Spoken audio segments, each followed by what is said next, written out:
Shikojës të mësë në përshëndetje, mirë se erdhët në programin e ekonomisë. Do të flasim sot në këtë të hënë për arredimin e brendshëm interior design si që njët, por duke u fokusuar kryesisht tek apartamentet apo tek vilat e plazhit. Jo vetëm çfarë propozojnë strukturat akomoduese, por edhe si po i arredojnë shqiptarët shtëpitë e plazhit, sa shpenzojnë në këtë drejtim. Këtu do ta fokusojmë bisedën e sotme. Me mua në studio është bashkuar arkitekt Jani Letoja. Faleminderit që je këtu. Kënaqësi edhe për mua. Dikur shqiptarët të gjithë jemi dëshmitarë që shkonin i kalonin pushimet kryesisht në përkabina plazhi apo dhoma me qiratë, të cilat kishin, po themi, elementet bazik, minimumin e nevojshëm. Sa vëmendje u kushtojnë sot shqiptarët apartamenteve të plazhit apo ata që kanë mundësi financiare edhe vilave? Në fakt një pikë e rëndësishme është shtëpitë e dyta në plazhe. Sigurisht që i kushtojnë vëmendje. Ju përmendët para shumë vitesh ishin ato kabinat modeste, them në aq mundësi sa ishin atë kohë, sot mund të themi që as gjërat bazë nuk ishin, por po i kushtojnë vëmendje jashtëzakonisht dhe e shikojnë si jo vetëm një shtëpi të dytë, por e shikojnë edhe shtëpi gjatë fundjavës, domethënë, sepse Shqipëria është e vogël dhe mund të arrihet brenda ditës edhe të kthesh. Në shumë ambiente, për shembull, kur ne arredojmë, na thonë që shiko, nuk është vetëm shtëpi plazhi për 3 muajt e vitit, por është për 12 muajt e vitit. Pra i kushtojnë një rëndësi të veçantë. Anila, mjaftohen kryesisht me pajisjet minimale, pra po themi ato që kryejnë funksionet bazë, ku kalojnë tjethe 2-3 javë, 2-3 muaj edhe më shumë, apo janë gati shqiptarët të shpenzojnë shifra të mëdha parash për të arreduar shtëpinë e dytë? Nuk janë gati shqiptarët për të shpenzuar, për të arreduar shtëpinë e dytë, pra në mënyrë më të mirë të mundshme. Gjërat bazike, minimaliste, po sigurisht që ka edhe nga ato persona, individ të cilët kanë mundësi financiare dhe shtëpinë e dytë kanë vërtet oazin e tyre të qetësisë, investojnë jashtëzakonisht shumë, duan pra ide të shpalosin, duan të gjitha trendet e fundit, duan të shpalosin në banimet e tyre, por pjesa më e madhe janë shumë minimalist, është gjëra bazë, thjesht për të kaluar fundjavën apo 3 muajt e verës. Në kaq vite sa ke që merresh me interior design, si ka ndryshuar qasja e shqiptarëve për shtëpitë e dyta? Dikur nuk mendohej një shtëpi e dytë në plazh për pushime, pastaj filloi u kthye në trend, kryesisht Tirana përqendroi në Durrës për të blerë një shtëpi, qoftë edhe të vogël për ta patur edhe për fundjavat, siç the.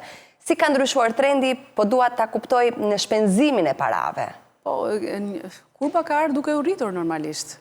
Pavarësisht mundësive financiare, ato i drejtohen bankave për të marrë kredi, për të arritur, për të pasur një shtëpi të dytë. E shikojnë të nevojshme pasi çmimet janë rritur relativisht goxha, sidomos këto vitet e fundit. Flas për në jug, në veri diçka ka një lohatje pak më pak, sepse ndoshta për infrastrukturën nuk është se i drejtohen shumë, ama pjesës e jugut, po, ka një rritje të çmimeve, të dhomave, të hoteleve, kështu që bëjnë një llogari dhe thonë më mirë të kem një ambientimin, qoftë edhe modest, por të paktën kam investuar për të gjithë jetën time aty, se sa të shpenzojnë para maramendse duke marrë një javë, apo nëse bëjmë paralelizëm, në shumtën e rasteve çmimet variojnë më lirë janë në Turqi, në Greqi, se sa në jug të Shqipërisë. Kjo vjen shumë keq në fakt, por ky është realiteti i hidhur. Sa kushton një apartament, po marrë një kubatur duke qenë shtëpi plazhi, po themi, një shtëpi e dytë, 50-60 metra katror, për të arreduar ditët e sotme. Mbetemi tek, po themi, bazike mesatare. Po, domethënë 10, diku variojnë sepse është në varësi, ka familjar në fakt, sepse marrin pajisjet e vjetra që kanë tek shtëpitë e tyre dhe i çojnë dhe nuk mund t'jap një përdogaritje të saktë, sepse s'dua të gaboj në këtë pikë, dhe nuk është se ka ndonjë shpenzim maramendës. Realisht një pjesë e mirë thonë, unë kam ca pajisja ose diçka gjëra që më janë vjetruar tek shtëpia e re dhe dua t'i vendos atje. Ndryshojnë, bëjnë vetëm bazën standarde në kuzhinën, e cila, domethënë, mund të kushtojë te 4.000 euro. Shkon një kuzhinë. Po, patjetër, sepse pa llogaritur elektroshtëpiaket. Në disa raste edhe duke llogaritur elektroshtëpiaket. Pra, sepse në tregun ton duam apo s'duam ka pajisja elektronike të çmimeve të ndryshme. A jetojnë në kohë? Pastaj është një pikë pyetje. Kështu që në fakt, kur unë sugjeroj, them, më mirë bëni një blerje të zgjuar një herë, se sa një blerje që është e lirë në treg dhe t'jeni të sigurt që mas disa vite do doni t'i ndryshoni, sepse i ka rënë cilësia nga cilësia, pra bien edhe pajisjet elektronike, aq më shumë pajisjet hidrosanitare, unë them shpenzoni një herë mirë, sepse është problem në tubacionet, ujrat, kanalizimet, janë vërtet shumë të rëndësishme dhe është baza. Dhe mbi gjitha, nëse doni të shpenzoni më mirë tek kuzhina, pra sepse aty do gatuani, aty janë ato shpenzimet e mëdha, dhe sigurisht edhe dhomat e gjumit, sepse ti do të shpenzosh kohën tënde duke fjetur dhe duhet shpenzojnë edhe për sa i përket arredimit të brendshëm në dhomat e gjumit. Këtu merr vlerë në fakt edhe shpreha franceze që nuk jam i pasur që të ble lirë. Megjithatë, më thej që kryesisht orientimet paktën që ti jep në punën tënde është tek pajisjet të gjithë pjesa e kuzhinës, duke llogaritur edhe elektroshpjaket, edhe gjithë orendit që i takojnë. Pjesa tjetër ku shqiptarët duan të shpenzojnë, për shtëpitë e dyta, cila është? Pra, nëse shkojmë edhe për tej, nëse apartamenti që kanë vlerë mund të jetë i gati të parë dhe ka një verandë të vogël, apo pastaj nëse shkojmë te vilat, çmimet disa fishohen, besoj. Po, sigurisht. Shqiptarët tani më këto kohë e fundit kanë parë që investojnë edhe te panelet diellore. Po, nëse kanë shtëpi me baçë, siç thatë edhe ju, apo verandë, kam parë që bëjnë investime edhe për të patur ujin e tyre 24 orë, që do thotë për vaditje.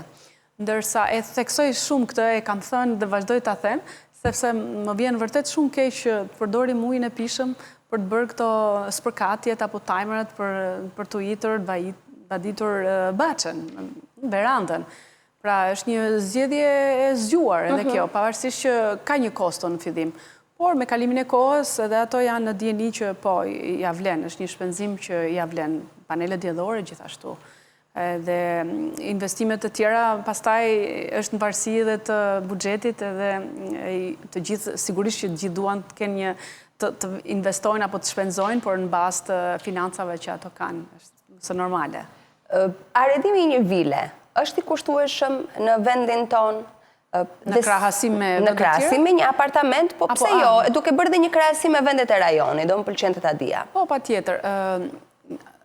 Vilat sigurisht që kushtojnë më shumë. Dhe dikush i ble vil e ka llogaritur dhe pjesën e arredimit. E ka llogaritur dhe pjesën patjetër, sidomos shtëpitë private kushtojnë më shumë se sa apartamente. Apartamentet ti mbyllesh aty sepse flasim për metër katror janë më pak. Nëse krahasojmë një vil në Shqipëri dhe një vil për shembull në vendet fqinje, ti je sigurt që kushtojnë më shumë tek ne se sa atje. Po si ka mundësi? Që nga çmimi i blerjes, po edhe nga çmimi i blerjes. Që nga çmimi i blerjes për metër katror, që nga pajisja që blejmë, sepse zhdoganohen, është dogana që është në mes, sepse ne çdo gjë, lëndën e parë, çdo gjë e marrim nga jashtë. Po, sigurisht është importi. Kështu që detyrimisht ka një rritje çmimi. Kështu që po, fatkeqësisht janë më lirë jashtë, paktën kur komunikoj, kur shkojmë jashtë që marrim pra furnizim, shikoj që ka një lohatje e çmimesh. Në Shqipëri, çdo vit rriten. Nëse i referojmë turistëve që vinë nga Kosova në vendin tonë dhe që preferojnë të marrin banesa me qera, apartamente me qera, dhe supozohet që dikush që e ka nuk e shfrytëzon maksimalisht, por vendos që ta kthejë në një formë investimi, po themi për 3 muajt e verës. Dhënia e apartamenteve me qera, shfrytëzimi në këtë lloj mënyre për investim, e ndryshon stilin e arredimit? Po, sigurisht. Sigurisht, stilin, cilësinë. Po, patjetër, sepse... Bëhen, pra po thua, më të lira duke qenë se konsumohen më shumë dhe jo me kujdesin që ti vete konsumon shtëpinë. Është mëse evidente. Ka, për shembull, individ cilët duan të investojnë, por përsëri është kjo pikë pyetja. Ajo do jepet me qera, dihet me qera normalisht që ka shumë individ cilët e frekuentojnë, sigurisht kujdesi nuk është i njëjtë, që kështu mundohen të marrin materialet cilat janë me çmim tregu më të lirë, ka një fashë normale për sa i përket çmimeve të tregut, dhe unë gjithashtu ju këshilloj të paktën kuzhina të jetë me cilësi të mirë edhe të bëjnë këto shpenzimet e hidrosanitareve të mira, sepse do kenë probleme gjatë gjithë muajit për shembull. Kështu që nëse duhet që të investojnë në këto pika. Por po, është e vërtet që dalojnë, ka dallim mes shtëpive me Sa qera dhe me vend, qera. e kuptoj Anila, sa vend ka arredimi në një apartament I cili blihet, po themi, edhe në vlerën e 2-3.000 euro metër katror, se supozohet që ti ble një apartament të kushtueshëm, dhe pastaj që don kjo pjesa e të arreduarit me më pak kosto? Apo ata që e kanë bërë këtë lëvizje, po themi e kanë futur si pjesë të investimit edhe arredimin? Varet nga çdo individ. Jo gjithmonë është të thënë që ka marrë një zonë të mirë, ka marrë një apartament të shtrenjtë dhe do ta dizenjoj të shtrenjtë. Jo, quaj një pasuri të paluajtshme të cilën do ketë vlerë në vitet në vijim dhe thjesht bëj një dizenjim modest. Sigurisht që ka edhe nga ato individ, të cilët I përshtaten edhe ambientit, ku është blerë ky apartament, sigurisht që kanë edhe mundësi financiare, për aq kohë sa është blerë në ato pika të cilat janë të kuqe në sensin që është blerë shtrenjtë, por është në bazë, varet nga individet, jo të gjithë që kanë pasur mundësi për të blerë një shtëpi pra afër në qendrës, kanë mundësi edhe për të bërë arredim shumë të shtrenjtë maramëndës. E kuptoj. Do të pyes pak më vonë, çfarë do të thotë arredimi I shtrenjtë, po për t'u kthyer edhe një herë turistëve, të shumt në numër janë dhe turistët që vinë të paktën nga Evropa blindore, çekët, polakët, por edhe ata që vinë ndoshta nga Franca, nga Anglia, nga Amerika gjithashtu. Ka diferencë të turistëve në këtë drejtim që do të thotë? Preferojnë ata që thjesht lokacioni të jetë shumë I mirë I apartamentit që do marrin me qira, apo I kushtojnë rëndësi shumë të madhe dhe arredimit? Kemi arreduar në fakt edhe për shtëpit cilat jepen me qera. Jo, turistët e huaj preferojnë qendrën sepse duan që të kenë akses me çdo gjë. Ne nuk është se kemi subway apo linjat të cilat të ndihmojnë metro, po, që të ndihmojnë që të dalësh jashtë Tiranës apo pra pika të kyçet ndryshme siç janë jashtë që ti mund të lëvizësh me një map, me një hartë. E këtu uroj që në të ardhmen të organizohemi mjaft mirë, që turistët të kenë më shumë lehtësire dhe duke qenë se infrastruktura nuk na e lejon, ato preferojnë pikat kryesore afër qendrës së Tiranës. Pavarësisht kësaj, nuk është të thënë që të gjitha janë të arreduara, janë të arreduara thjesht në mënyrë bashkëkohore, por vendet që përmendet nuk është se I kushtojnë shumë rëndësi arredimeve të shtëpive. Ti je sigur një pjesë e mirë e tyre janë me qera. Jemi ne nga Shqipëria, të cilët akoma edhe sot e mendojmë shtëpinë një investim dhe që duam apo thua janë me qera në vendet ku vetë ata jetojnë. Mirë, se janë shumë të dhënë mbas shtëpive. Ne shqiptarët e kemi domosdoshmërisht një shtëpi. Shtëpinë që jo vetëm oazi qetësisë, por vazhdojmë të investojmë për një shtëpi dhe nuk është e gabuar. Por duke qenë se për sa I përket punëve, karrierës, nuk janë të fokusuar vetëm në një vend, edhe detyrohen që të rinë me qera vetë dhe të jenë afër punës. I kushtet nuk janë keq kur vinë si turist në Shqipëri. Ne pavarësisht që jemi minimalist në ato që duam të bëjmë, prapë shijen e kemi edhe gjërat janë standarde. Më thej që ka pa diskutim që ka edhe arredime luksi. Dhe kur flasim për arredime luksi, po e dua në shifra. Më thuaj një që mund të kesh realizuar kohët e fundit. E para, çfarë përfshin një arredim luksi që e dallon nga një arredim, po themi, mesatar, dhe sa kosto merr, sa para I duhet dikujt?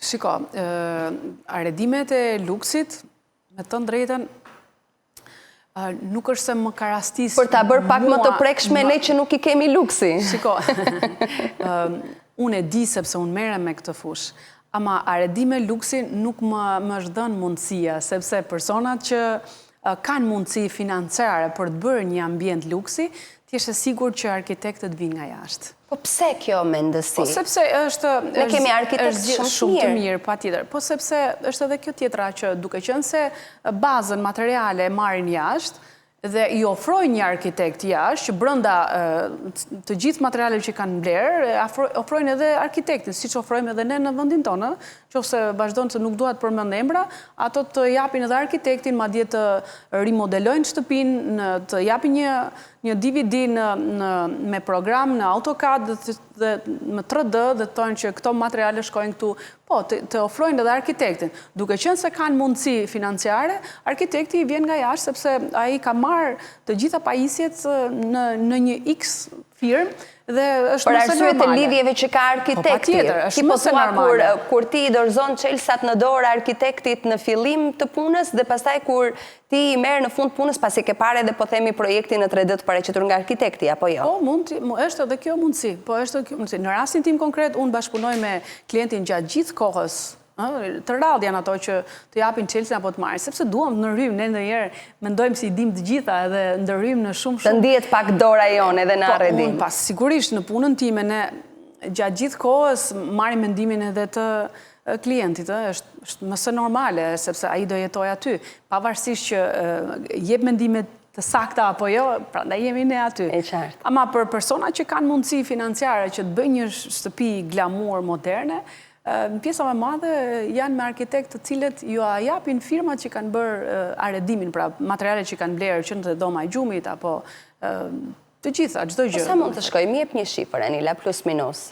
Realisht ta them me sinqeritet plot, nuk mund ta them, sepse mund të them për një shtëpi 20.000 euro, një shtëpi për një qytetar të thjesht, mesatare. Mund ta shumëzojmë për 2, mund ta shumëzojmë për 3, është në varësi. Mund ketë familje të cilët kanë për shembull janë tek banjot, të cilat kushtojnë jashtëzakonisht shumë, me mermer dhe nuk di të them sepse janë për sa i përket metër katrorëve. Pra, është, jo se është ndonjë sekret profesional, sepse çmimet dije nuk është se po, por është në varësi të gjithë secilit, më kupton? Nuk mund të futesh, sepse edhe çmimet e sakta nuk dalin, sepse ka edhe nëse 10% që marrin e uljet klienti dhe nuk mund ta them realisht. Ndërsa për familje të thjeshta po, sepse unë çdo ditë merrem me ato dhe e di e dizenjoj. Ndërsa shtëpitë e luksit nuk më ka rastisur me të drejtën. Nëse flasim dhe themi për shembull që një shtëpi e dytë, shtëpi plazhi, në total, duke llogaritur edhe, sepse të paktën aq sa informacion kam, kuzhina dhe tualeti janë ato që kushtojnë më shumë për shkak edhe të cilësisë hidrosanitareve, të pllakave që vendosen, edhe të gjithë elementeve të rëndësishëm plus kuzhinës. Pjesën më të madhe janë pllaka normale, nuk po flasim për mermer. Po jam në këtë kategori, domethënë bazike dhe ndoshta afër mesatares. Nëse dikush të thotë që kam arrenduar shtëpinë me 20 apo 25.000 euro, është një vlerë normale e pranueshme për tregun? Jam të 60 metra katrore, shtëpi e dytë. Deri diku mund të them që po. Nuk jemi tek normalja, po te jemi tek mbi mesataren. A jemi mbi mesataren? Duke llogaritur pagat mujore të çdo qytetari. Pra 20.000 euro po thua është arredimi kushtueshëm për një shtëpi të dytë? Po, është te mesatarja. Është te mesatarja, sepse të gjithë mundohen të jenë minimalist tek shtëpitë e dyta.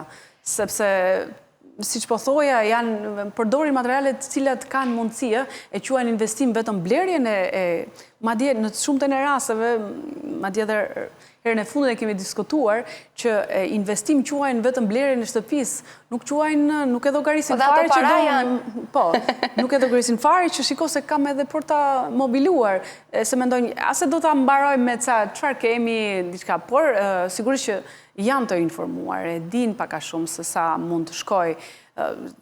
Them të drejtën, këto 3-4 vitet e fundit çmimet edhe janë rritur shumë. Edhe të materialeve po thua? Shumë, patjetër, të materialeve të ndërtimit, të hidrosanitaret, materialet arreduese janë rritur jashtëzakonisht shumë. Kështu që janë hallkat që janë shtrëngohen vit pas viti dhe kjo në kurisë të klientit. Fole pak për stilin, po themi, ose këtë pjesën e minimalizmit. Kur themi një shtëpi e dytë, shtëpi plazhi minimaliste, çfarë duhet kuptojmë? Thjesht kuzhinën, këndin, po themi, të sallonit ku dorim dhe dhomën e gjumit, apo? Sa më thjesht, një plak ose parket, unë këshilloj parket edhe pse është shtëpi plazhi, në fakt, por edhe kjo duhet me pas kujdes. Po pse? Pse parket dhe jo plak? Po sepse vetëm nëse ka lagështirë, duhet masim pjesën e lagështirës. Nëse është apartament, unë do preferoja parket sepse është më pastër.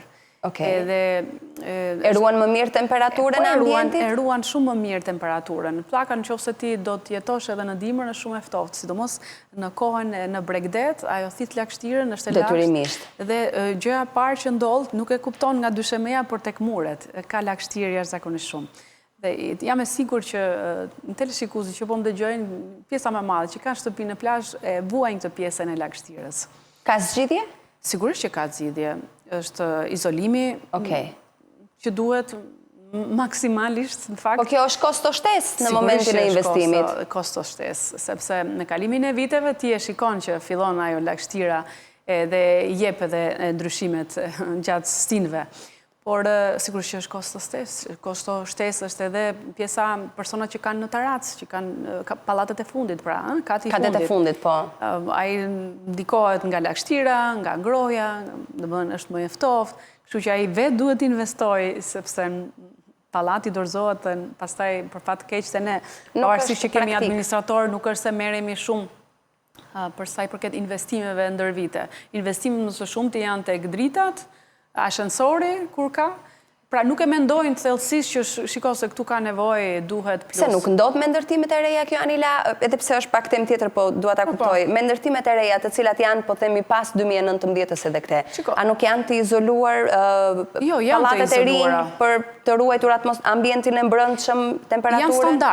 Janë të izoluara standarde. Nëse do diçka më shumë, sigurisht që duhet ta vendosësh vetë, duhet të investosh vetë. Janë tek standarde, çdo gjë është brenda standardeve, por në disa pallate, për shembull, me kalimin e kohës amortizohet dhe je i detyruar se nuk do vi firma ndërtimit mas 10-15 vitesh të rindërtojë edhe një herë apo të ndërhyjë. Prandaj duhet kemi një administrator çdo pallat që të kujdeset dhe të gjithë banorët bëjnë ato pagesat mujore që të mblidhen në fund dhe të bëhen investime dhe mirëmbajtje mbi të gjithat plumbing, depozitave të ujit, kontrolli i ujit që ne pim, konsumojmë në për shtëpitë tona, pra janë disa hallka të cilat duhet përdogariten edhe duhet mbikëqyren gjatë gjithë vitit. Kur flasim për aredim, më nxit kurreshtjen edhe këto që unë po shoh në ekran në këto momente. Janë dizajn, stilet, po. Stilet. Ku fokusohen më shumë shqiptarët, e cili trend? Duan ta përfshin elementin tradicional apo një pjesë e tyre ndoshta janë te stili industrial, një pjesë ndoshta shtëpi më të ngrohta, me drita më të ngrohta, me aredim më të ngrohtë. Më trego pak për stilin që përzgjedhin. Edhe kjo në fakt është në për shtëpitë e dyta. Po, është në varësi të relievit, në cilin vend po flasim. Në Durrës, fokusohemi në zonën e Durrësit dhe gjithë pjesën e Bregdetit. Nëse flasim për vendet bregdetare, janë më shumë minimalist, siç tham. Industrialës më së shumti në shtëpi janë të rinjt, pra dallohen. Apo lokale, apo restorante, bare. Pra industrial design është fokusuar për disa lloj tip kategori njerëzish. Edhe kategorisë njerëzit, po sigurisht. Ndërsa këto që po shikojmë në ambiente janë më së shumti për shtëpitë që janë në zonat malore, në zonat që janë situash ose për bujtina, apo apartamentet në qendrat të Shqipërisë, pra në qytete më së shumti. Pra është sjell pak kjo fryma tradicionale, edhe ne si aredus të brendshëm, si arkitekt të brendshëm, po punojmë fort që të qëndrojmë tek rrënjët tona, edhe që ti qëndrojmë traditës tonë. E kemi vende shumë bukura si Shkorça, Shkodra, Berati, që i qëndrojnë kësaj tradite, dhe Gjirokastra gjithashtu, dhe që janë ndër pikat kryesore të turizmit të cilat preferohen mbi gjitha edhe për këtë arsye, edhe për aredim, edhe për mënyrën se si janë ndërtuar ndërtesat. Pastaj gastronomia sigurisht që është tjetër gjë. Tjetër, por gjithsesi është përmblidhet, pra janë të gjitha shkojnë së bashku, kur i them. Ngjyrat që preferojnë më shumë qytetarët shqiptar për të arreduar shtëpitë e dyta, kryesisht verore, se ka dhe nga ata që kanë shtëpitë të dyta, po që i kanë në zona malore, apo nuk i shfrytëzojnë fare për turizëm, por thjesht për një moment të caktuar të vitit. Akoma neve si shqiptar nuk duam të guxojmë. Jemi tek ngjyrat pastel.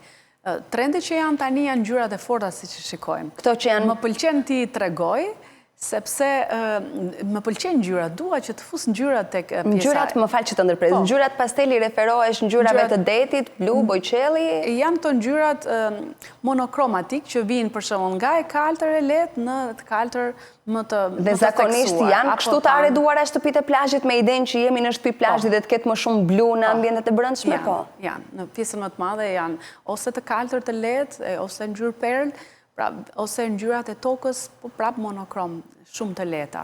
Po, vazhdojnë të jenë akoma. Ama në shtëpitë e qytetit pëlqejnë ngjyrat, kanë filluar t'i duan ngjyrat. Ndonë se me frikë në sensin që mendojnë që shiko, po të përdorim këto dizajn, mos kushtojnë më shumë, mos janë më shtrenjtë. Ka diferencë çmimesh? Jo, nuk ka diferencë çmimesh, sepse thjesht ngjyra ndryshon. Është materiali ai që kanë bën diferencën. Po, ndërsa për sa i përket të pikturave, shikoj që kanë shumë dëshirë tani. Do ndalesha te pikturat. Arti tamam që i punuar me dorë.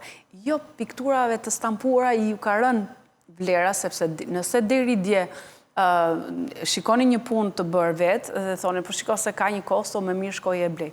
Por, themi të drejten, sot Shqipëria ka shumë artist, ka shumë piktor të cilët punët e tyre i ekspozojnë, ndoshta edhe nuk i ekspozojnë.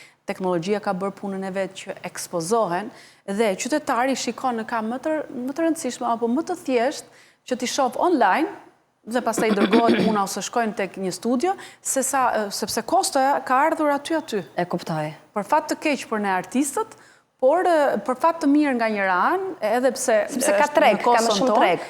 Ka shumë në treg që janë të stampuara dhe njerëzit nuk duan më të stampuara, po kalojnë tek punimet me dorë, sepse çmimet po thuj se për fatin e keq për ne si artist, janë aty. Do ta marrë të piktura, sa po të shkëputemi shumë shkurt për reklama dhe vim përsëri në transmetim.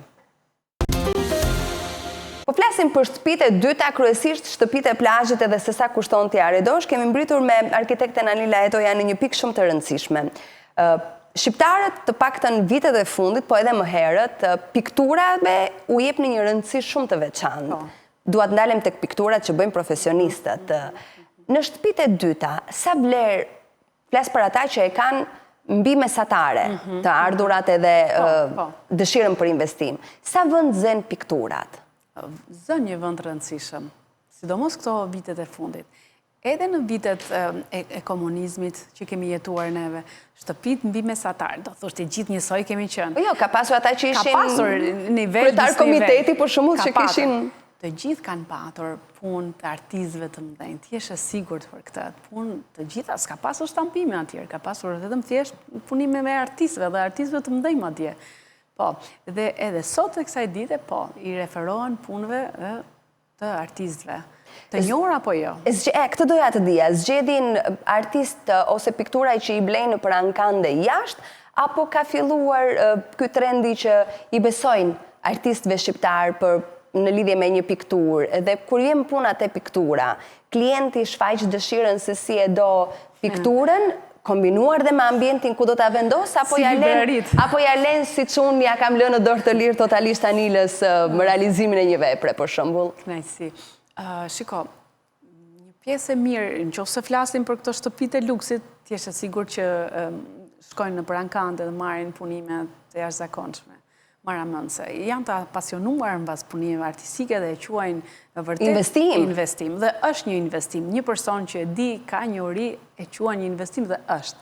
Ndërsa, për shembull, të kesh një pikturë sot të Ibrahim Kodrës, është një investim i jashtëzakonshëm për vlerat e që ka. Në çfarë vlerash mund të shkojë, Anila, për shembull, po themi një pikturë për masave, ndoshta sa ledi që është mbrapa jush, se varet dhe nga flasim për në Shqipëri, apo? Për në Shqipëri. Po, nuk është se kanë një kosto të madhe. Nuk kanë kosto të madhe. Janë, po themi, 250 euro, 350 euro. Më vjen keq kur e them. Është vlerë e pakët në raport me artin që merr. Sa herë që ikim jashtë, kemi ekspozita, pika kryesore është asnjë poshtë 3.500 euro, 3.000 euro, të gjitha më lartë. Pra çmimet, i njëjti punim. Pra vlera është jashtëzakonshme rëndësia që japin jashtë. Sigurisht që edhe atje është një fashë e caktuar, jo të gjithë kanë mundësi për të blerë një pikturë. Ama nëse ka klient cilët duan pikturën ta kombinosh me arredimin, ka. A e bëjmë ne këtë? Po sigurisht, sepse është dëshira e tij që të ketë diçka të bukur dhe që t'i përshtatet arredimit. Por, një pjesë të mirë ka që edhe unë marrë një pikturë që ai ka shumë speciale, në bazë të asaj unë arredoj ambientin, marrë nuancat, ngjyrat, shikoj çfarë dizajni është dhe përshtas me dizajnin. Se ndodh që vetëm nga një pikturë veçantë, po themi ti detyrohesh për të bërë gjithë arredimin e shtëpisë. Po, flas tek elementet. E kuptoj, patjetër, po. Elementet e ngjyrës, marr kompozimin ndoshta të veprës. Po pse jo, i përshtaten patjetër që se të ndihmon edhe shumë, të ndihmon tek ngjyrat, përcaktimi i ngjyrave. Unë kështu e shoh, unë kështu punoj. Punoj nëse kanë piksynim një punë që cilën e kanë blerë shtrenjtë apo e kanë suvenir, e kanë kushton, sigurisht që e përshtas pikturën me ambientin. Por në disa raste, pse jo edhe piktura përshtatet me arredimin. Në momentin që themi vepra të rëndësishme, piktura kryesisht, vepra arti, në shtëpitë e dyta, çfarë peshë e zen veprat e tjera, për shembull të qeramikës ndoshta nëse janë të veçanta, të blera në ankande jashtë, apo edhe nga punëtor të qeramikës në vendin tonë, apo ndoshta një orë muri e shtrenjtë e veçantë, një abazhur gjithashtu. Sa peshë zën këto tek shtëpitë e dyta? Tek shtëpitë e dyta nuk është se zën shumë peshë. Peshën më të madhe, më të rëndësishme e zën tek shtëpitë kryesore. E kuptoj. Këto po zën vend detajet, shendelierët apo le të themi pjesët që përdoren dekorative janë më së shumti përdoren nëpër restorante, hotele, të cilat skulptura artistike, të cilat japin tamam vlerë një ambienti. Në shtëpi është shumë pak, janë të thjesht këto gjypat dekorativ, ndërsa për sa i përket plazhit, po mund vendosim që ta përshtasim ambientin e rërës, por janë me kosto shumë të lirë, edhe thjesht janë dekorativ, ndërsa që kushtojnë edhe që kanë vlerë ndër vite janë tek shtëpitë kryesore. Për shumë vite ke jetuar jashtë vendit dhe e njeh edhe mentalitetin, po themi, për te oqeanit, në Amerikën e Veriut, në veri fare. Si ndryshonte në Kanada? E kishin mentalitetin e të pasurit shtëpitë të dytë dhe investimit e shtëpitë të dyta, apo ata edhe në shtëpitë që jetojnë janë minimalistë? Për të bërë pak krahasimin e kulturave. Dhe kjo është në varësi. Unë për herë të parë, kur kam jetuar jashtë, e kam mësuar çfarë do thotë shtëpi të dytë. Nuk e kishim këtë si shprehje fare, absolutisht. Çfarë ka një shtëpi të dytë, sjellën atje vetëm, kush e mbikëqyr, pra unë flas, unë isha thjesht 29 vjeç, dhe kur kam jetuar. Dhe më dukej shumë e çuditshme, Shqipëria tani ka ndryshuar, janë hapur dyert, mos flasim për sot, më flas për 20 vitesh, 20 sa vitesh. Dhe ditë tem që investojnë shumë tek shtëpitë, sidomos për festa, çdo muaj. Për shembull, vjen tani do vi vjeshta, zbukurohen të gjitha verandat, edhe ka lule të ndryshme pra që përdoren, shpenzojnë patjetër. Për festa. Dhe ajo që mua më rikujtonte vendin tim ishte që komshinët nga njëri tjetri, shikon njëri tjetrin dhe ku shtëpi bëj më e bukur jashtë, se brenda nuk është se kishim mundësi. Pastaj ne flasim për investimet, cilët ato punojnë në punë të rëndësishme. Ka një stabilitet ekonomik dhe të ardhurat më të larta. Më të larta, shikoja shtëpi maramëndse që unë aty kam parë çfarë do thotë një shëndelier i cili vjen me një vinçë dhe montohet, por kam parë dhe shtëpi minimaliste ose që nuk shpenzonin fare, thjesht ishin një sofa, një divan apo, dhe as ato këpucët nuk hiqeshin gjatë gjithë kohës, edhe pse ishte dëbor, duke shumë ne të paktën si shqiptare kemi këtë pastërtinë e duam. Dhe edhe atje tani është futur që mbas Covid është futur që këpucët nuk lejohen më të futen në disa por ka diversitet edhe atje, nuk është se investojnë shumë, por nëse flas për shtëpitë të cilat kanë të ardhura prej vitesh apo jeshtë pasuar, lënë pasuri nga prindrit, po janë shtëpi maramëndse edhe që ti thua sa bukur dhe e dashuron profesionin tënd, çfarë gjëra është bukura arrin të bësh. Ndonjëherë ne paragjykohemi kur flasim edhe thonë çfarë po thua, pse na tregon gjithë këto dizajn e kështu, ne sot s'kemi mundësi të mbyllim për shportën e javës. Por thjesht ne japim ide, nuk është se duam të bëjmë një njeri apo dikë një individ të ndihet keq.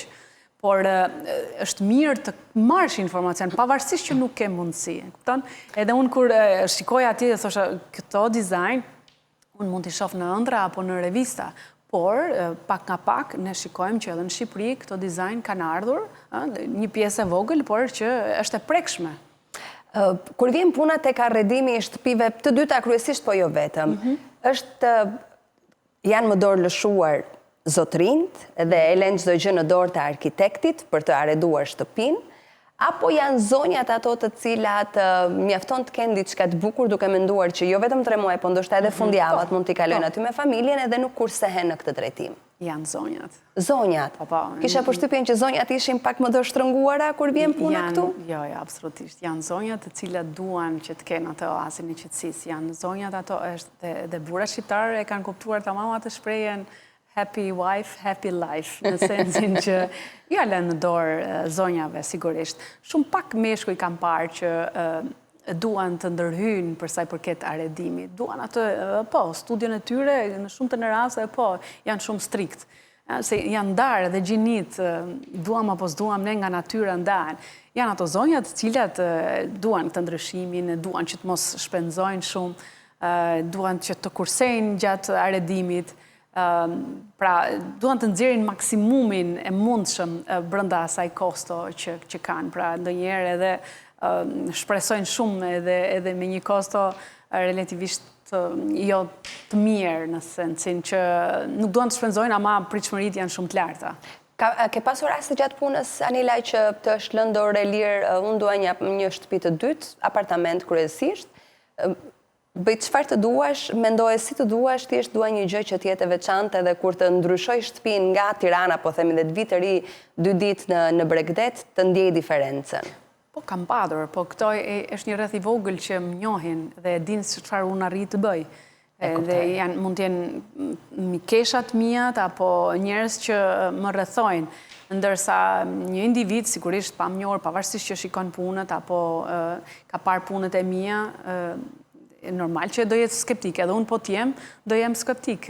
Nuk mundem që të lë çelësat edhe pa njohje, pa njohje të përgjithshme. Ama mikeshat e mia të cilat njohin që kam bërë dizenjim, po me dorë të lirë, kam dizenjuar dhe kam menduar për çdo detaj sikur të ishte individi, sepse ishte ngarkuar, më besonte totalisht se më njifte, sigurisht më ka dhënë çelësat, i kam dorëzuar çelësat. Ndodh dhe me arkitektët që të marrin ide nga kolegë nëse janë në dilema të arredimit të shtëpisë së dytë, ose të një pune që kanë marrë për shembull. Po, në diskutimet që ne bëjmë kur ulemi, sigurisht që ndajmë eksperienca, pyesim pse jo, i dërgojmë punën njëri tjetrit, si mendon, çfarë do të bëje ti në rastin tim konkret. Ka raste kur hasemi me vështirësi që janë bërë në ndërtime sipër, sepse puna ime është që unë marr një apartament që në ndërtim, pra pa unë bërë dhe ndarje. Pra që në strukturën e saj. Sigurisht, dhe shikojmë që ka mbangësi dhe pyesim patjetër, pyesim që çfarë do të bëje ti në këtë moment, si do ta bënim, diskutojmë patjetër. Një person që do të ecë përpara, normalisht nuk është se duhet të jetë kaq modest apo individualist, por duhet komunikoj, pse jo, komunikimi është çelësi i suksesit. Dhe për ne, sidomos, është shumë i rëndësishëm. Në shtëpitë e dytë, Anila, kur merrni struktura sikur se më the pa u finalizuar, pra pa u bërë ato ndarjet, të ka rastisur që të ndërhyeshin momentin e ndarjes të organizimit të brendshëm të apartamenteve dhe i jep kjo më shumë dorë qoftë shfrytëzimit maksimal të hapësirave, uljes së kostove në një gabim të vetëm të vendosjes së një muri, po themi që ndan ambientet, si e lehtëson kjo punë dhe sa i minimizon kostot? Në këtë rast nuk po flasim për minimizim kostës, sepse kosta është bërë që në momentin që është shitur një apartament. E kam fjalën të kostot e arredimit. Të kostot e arredimit, okej, kuptoj. Ne mundohemi kur e marrim thjesht në bazë, që është pa u bërë këto ndarjet, është një ndihmë për individin, sepse do të nxjerrë ndoshta një dhomë më të madhe, ndoshta do të nxjerrë një dhomë fëmijësh. Pra ta shfrytëzoj maksimalisht atë hapësirën. Ose do të bëj një walk-in closet që nuk është menduar, sepse një building kur ndërtohet edhe jepet një klienti i cili e ka bler atë, janë format normale, bazike, për ta shitur dhe një arredim bazik. Të gjithë e dim që është një arredim bazik. Të gjithë shkojme e ndryshojme. E vështirë është që nëse të gjithë ne ngelimi aty ku kanë bërë arkitektët që nga studiot. Nuk ka shanse, të gjithë bëjnë arredim. Ama ne e kapim që këtu, jo të gjithë individet, po një pjesë e mirë.